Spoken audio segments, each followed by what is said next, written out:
ہماری مشکل یہ ہے کہ اردو میں جب ہم عربی زبان کا ترجمہ کرتے ہیں تو اردو بیچاری تنگ دامن زبان ہے، اس لیے اس کے لیے ہمیں ایک ہی لفظ ملتا ہے۔ خشیت کا ترجمہ بھی ڈر، خوف کا ترجمہ بھی ڈر، تقوی کا ترجمہ بھی ڈر،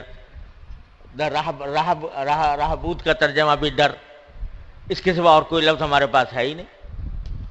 لیکن عربی زبان میں ان تمام الفاظ کے الگ الگ شیڈز ہیں، ان تمام الفاظ کے الگ الگ مفاہیم ہیں۔ تو تقوی کا جو لفظ ہے یہ در حقیقت اس ڈر کو کہا جاتا ہے جو کسی کے رعب کی وجہ سے ہو، کسی کی عظمت و جلال کا تصور کر کے ہو۔ ایک ڈر وہ ہے جو سانپ بچھو سے ہوتا ہے، درندوں سے ہوتا ہے، وہ اور ڈر ہے، وہ خوف ہے۔ لیکن تقوی جو اللہ تبارک و تعالیٰ کا تقوی ہے وہ عظمت و جلال کا تصور کر کے جو رعب طاری ہوتا ہے انسان پر، اس کا نام ہے تقوی۔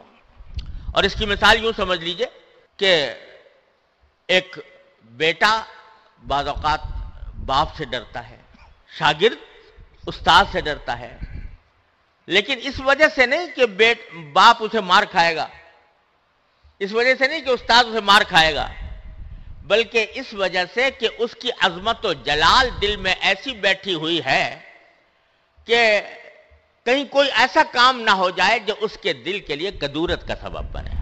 یہ ہے وہ رعب اور تقوی جلال کا کے تصور سے جو خوف پیدا ہوتا ہے۔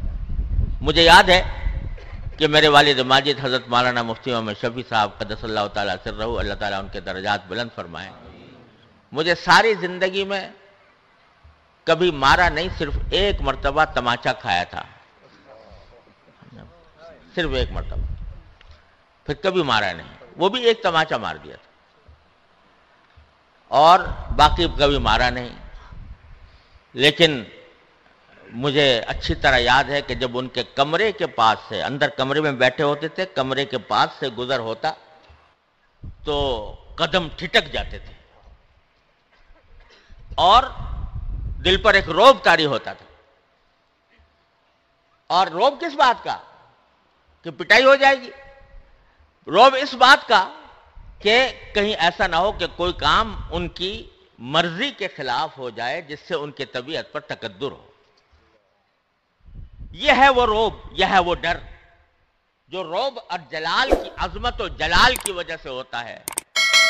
تو اللہ تبارک و تعالیٰ سے جو ڈر مطلوب ہے بندے کو، وہ یہ ڈر ہے جو اللہ جل جلالہ کی عظمت کو مد نظر رکھ کر، اس کے جلال کو مد نظر رکھ کر، اس کی عظمت شان اور کبریائی کو مد نظر رکھ کر جو انسان کے دل میں ڈر ہوتا ہے، وہ ہے تقوی۔ اور اس تقوی کا حاصل یہ ہے کہ دل میں خلش پیدا ہو جائے کہ میرا کوئی کام اللہ جل جلالہ کی مرضی کے خلاف تو نہیں ہو رہا۔ یہ ڈر، یہ خوف، اس کا نام تقوی ہے۔ اور یہ تقوی در حقیقت وہ چیز ہے کہ جب ایک مرتبہ دل میں پیدا ہو گیا، اللہ جل جلالہ کا رعب دل میں سما گیا، اور اللہ جل جلالہ کو ناراض کرنے والی باتوں سے دل میں ایک خوف پیدا ہو گیا، تو یہ وہ چیز ہے جو انسان کو گناہوں سے روکتی ہے، جرائم سے روکتی ہے، ناانصافیوں سے روکتی ہے، ظلم سے روکتی ہے۔